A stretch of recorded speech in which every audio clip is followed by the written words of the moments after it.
We'll guide you through how to clear app cache on an Android. If you find this useful, then consider subscribing and liking the video.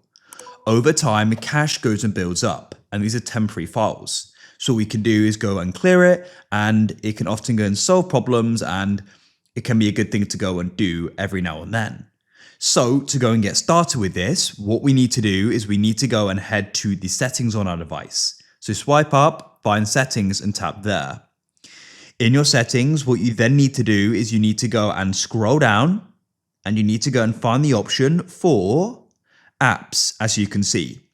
If you struggle to go and find this, use the magnifying glass in the top right, tap there, and you can then search for apps and get here.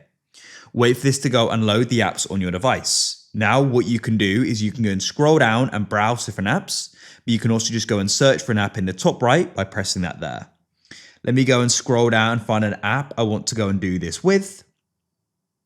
So let's go and say I wanted to go and do it with Chrome here. I could go and tap on Chrome. Then we need to go and scroll down into usage and go and find storage. In the bottom right, you can then see the option for clear cache, and we can go and tap there and the cache will then go and be cleared. It now says 0. That's it. You can press back and repeat that for more. Leave a like if you found this useful.